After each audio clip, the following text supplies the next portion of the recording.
मेरे प्यारे दोस्तों, अस्सलामु अलैकुम वरहमतुल्लाहि वबरकातुहू। वो लैपटॉप पर झुकी अपना काम करने में मसरूफ़ थी और बेसारी से फ़ोन पर आने वाला मैसेज चेक कर रही थी तो किसी ने मैसेज किया, कैसी हो अब्रिश? उम्मीद है इस वक्त परेशान नहीं किया होगा।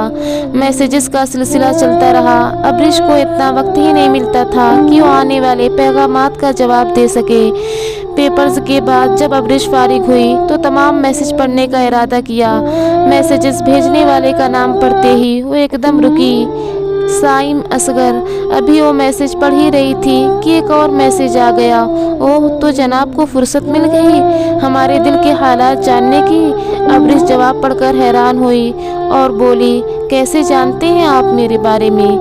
आवाज़ आई, मैं तुम्हारा दीवाना हूँ और दीवाने अपने महबूब के बारे में पूरी खबर रखते हैं। इससे पहले वो कोई और बात करती।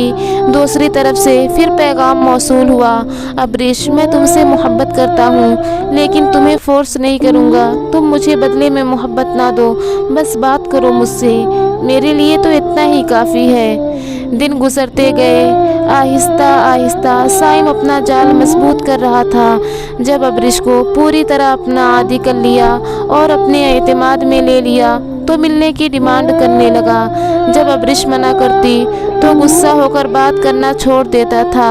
एक दिन अब्रिश ने साइम के अच्छे मूड का फ़ायदा उठाते हुए उसके व्हाट्सएप स्टेटस के अबाउट का पूछ लिया कि साइम, आपने अपने अबाउट में क्या अजीब सा लिख रखा है? मछली जल की रानी है, जीवन उसका पानी है, हाथ लगाओ तो डर जाएगी, बाहर निकालो तो मर जाएगी।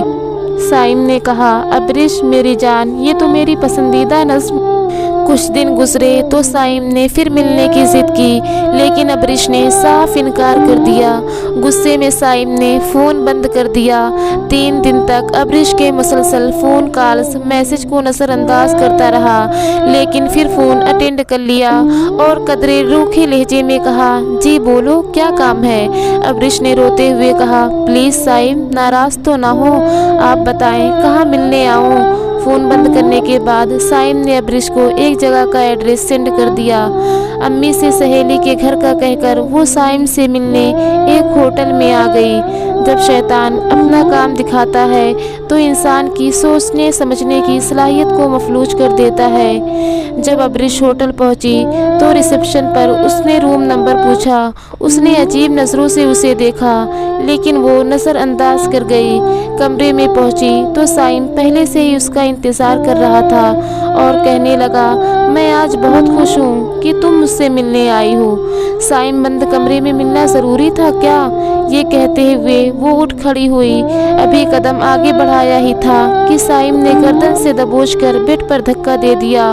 वो उसे दूर करने की कोशिश करती रही कि तुम्हें खुदा का वास्ता है, जाने दो मुझे, तुम्हें तुम्हारी बहन का वास्ता है, जाने दो मुझे। बहन के नाम पर साइम एक झटके में दूर हुआ। अब्रिश कहने लगी, बद्दुआ है तुम्हें मेरी साइम असगर कि तुम्हारे ही घर में तुम्हारी भी बहन रुस्वा हो जाए। वो कहने लगा, मेरी बहन तो रुस्वा हो चुकी है और मर भी चुकी है और ज़्यादा हैरान मत हो, मेरे घर पर घात लगाने वाला कोई और नहीं तुम्हारा भाई है जिसने मेरी बहन को जाल में फंसाया और उसको अपनी हवस का निशाना बनाकर छोड़ दिया।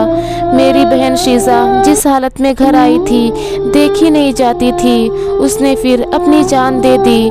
तब उसके फ़ोन से मुझे एक वीडियो मिली। उसने अब्रिश को वो वीडियो दिखाई तो सच में वीडियो में उसका ही भाई था और एक लड़की चीख चीख कर खुदा का वास्ता दे रही थी कि अपनी बहन के सदके जाने दो मुझे।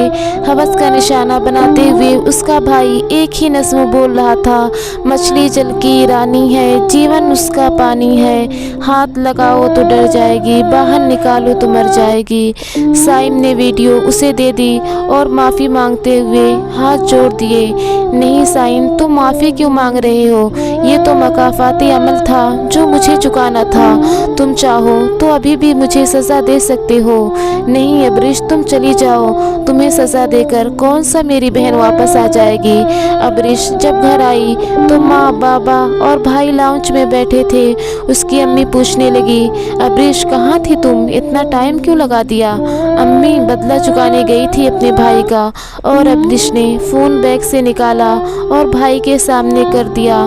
वीडियो देखकर तो अम्मी की ने आंखें बंद कर ली और बाबा सर पकड़कर बैठ गए और उसका भाई माफ़ी मांगने लगा, गुड़िया माफ़ कर दो मुझे।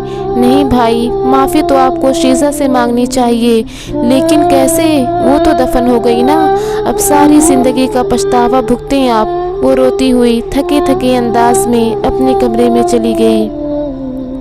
प्लीज़ हमारी वीडियो को लाइक, शेयर और सब्सक्राइब ज़रूर कीजिएगा। खुदा हाफिज़।